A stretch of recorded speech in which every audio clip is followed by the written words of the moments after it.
Okay, students, we are going to see the aggregate demand. In previous class also we have discussed about the aggregate demand. So now we are going to continue it. So in a two-sector economy, AD has two components. One is consumption, second one is investment. Okay. Two-sector economy comprises household sector and producer sector. So we already discussed the two-sector of the economy while discussing the circular flow of income, chapter 2.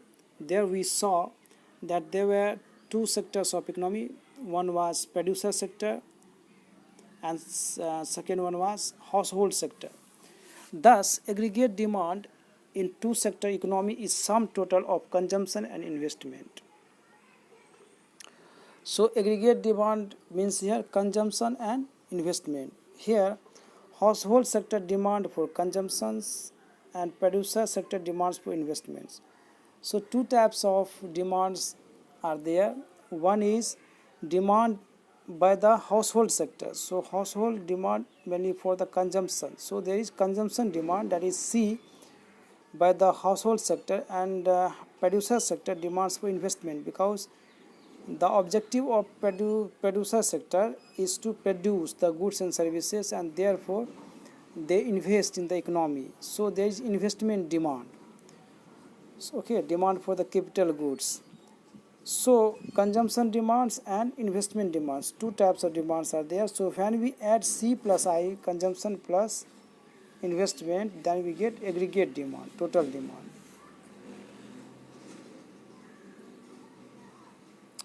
Now we are going to illustrate more on aggregate demand by taking one example. Suppose autonomous consumption is ₹50. Okay. Now autonomous consumption, what is autonomous consumption? Consumption at zero level of income. So even if a person does not earn money, even a person does not have money, but she can consume something. So that is the autonomous consumption. So consumption at zero level of income is known as autonomous consumption. Okay. So that is the autonomous consumption. तो यदि किसी के पास में जो है income नहीं भी है, फिर वो कंज्यूम करता है, ठीक है, तो या तो उसके पास पहले से जो है जमा रहा था वहाँ से, या फिर कर्ज लेकर के किसी न किसी वजह से वो कुछ ना कुछ कंज्यूम करता है. प्रीवियस क्लास में कल भी हम ये बता चुके हैं. तो उसको हम लोग बोलते हैं ऑटोनोमस कंजम्पशन. ठीक है. Second one is autonomous investment is ₹100.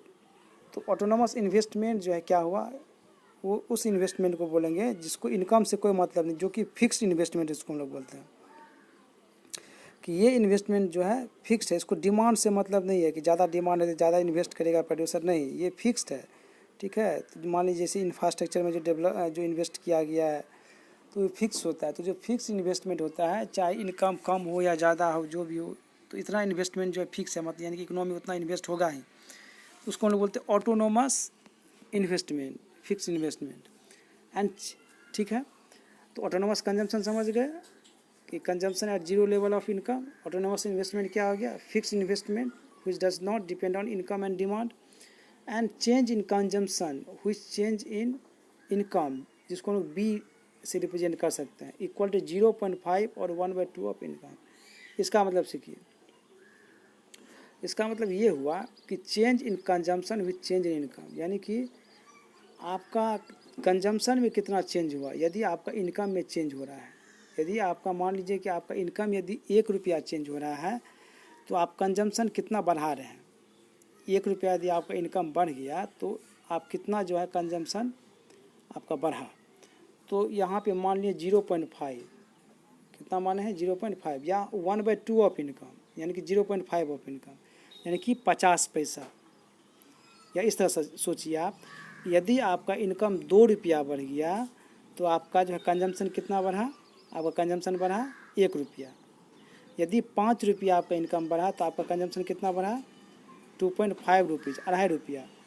तो आपका जितना इनकम बढ़ रहा है उसका कितना जो है आपका कंजम्पशन बढ़ रहा है, उसको हम लोग बोलेंगे change in consumption with change in income. ठीक है.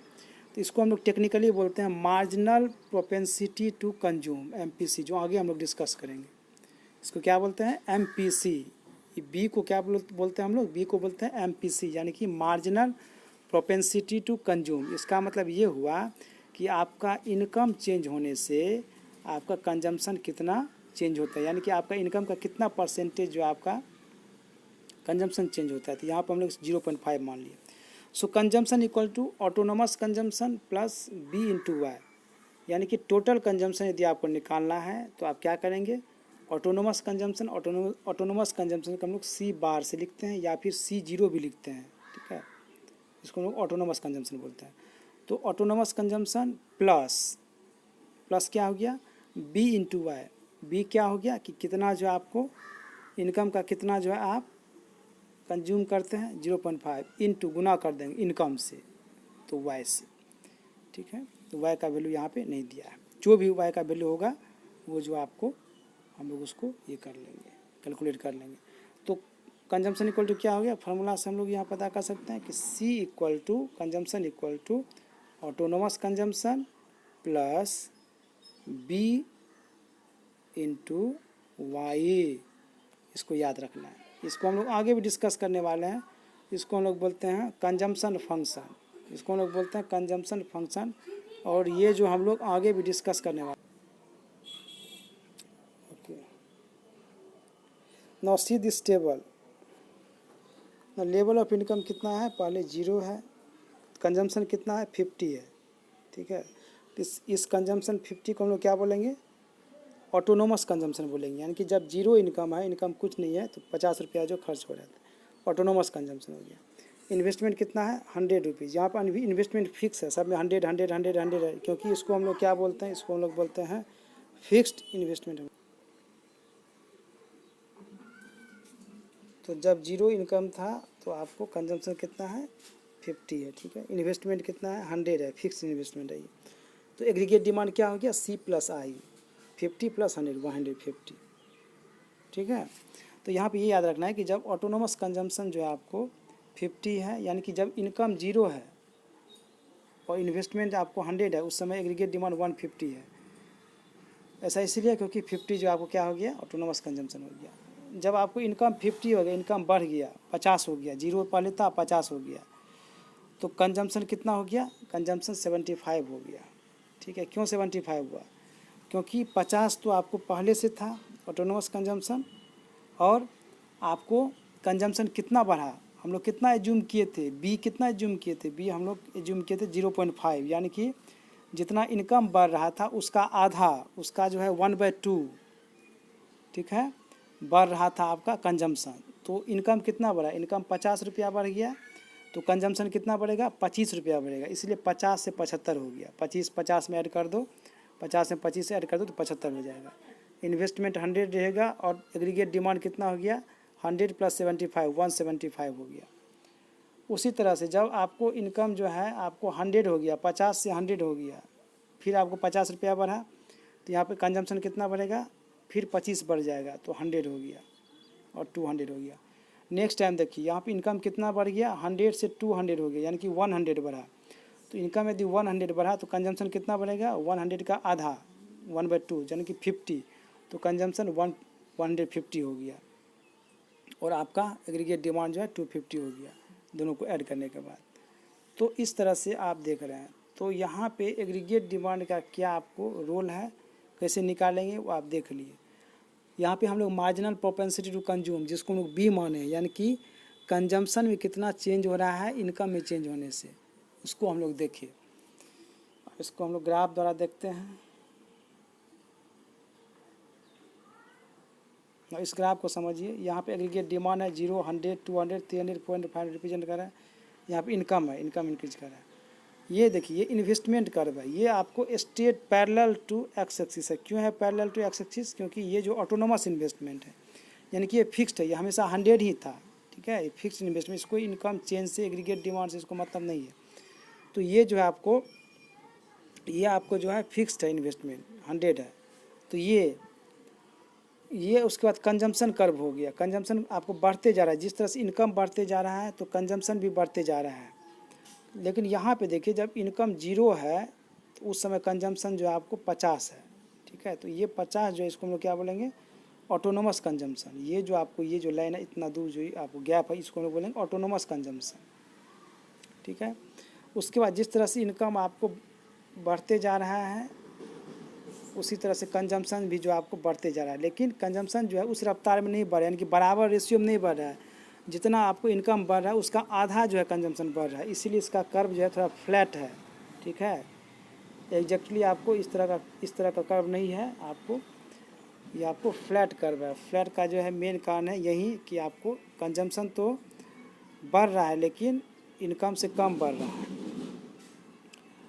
यानी कि जितना परसेंटेज चेंज हो रहा है इनकम में उससे कम जो है कंजम्पशन इंक्रीज कर रहा है। तो जो हम लोग एग्जांपल देखे थे उसमें ये देखे थे कि जितना इनकम इंक्रीज करेगा उसका आधा जो है आपको कंजम्पशन इंक्रीज करेगा, जितना इनकम में इंक्रीज होगा उसका आधा जो है कंजम्पशन इंक्रीज करेगा।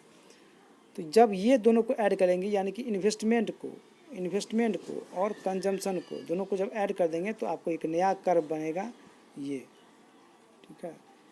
इन्वेस्टमेंट का वैल्यू को और प्लस में कंजम्पशन का वैल्यू को दोनों को जब ऐड कर देंगे हम लोग, दोनों को जब प्लस कर देंगे, दोनों कर्व को जब हम लोग जोड़ देंगे तो एक नया कर्व बनेगा ये कर्व, और इस कर्व को हम लोग क्या बोलेंगे एग्रीगेट डिमांड C+I।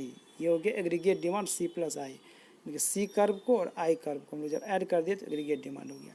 तो एग्रीगेट डिमांड का कर्व कैसा है, ये आपको पॉजिटिव स्लोप है, ठीक है। ये बढ़ते जा रहा है क्योंकि जान रहे हैं कि हम लोग कंजम्पशन बढ़ रहा है, इनकम बढ़ने से यदि कंजम्पशन बढ़ रहा है तो इसका मतलब आपको एग्रीगेट डिमांड भी बढ़ेगा। हालांकि इन्वेस्टमेंट यहाँ पे फिक्स है लेकिन कंजम्पशन तो बढ़ रहा है, तो इसलिए कंजम्पशन बढ़ने से आपको एग्रीगेट डिमांड भी धीरे धीरे बढ़ते जाएगा। तो ये हम लोग यहाँ पे इस कर्व को देखें।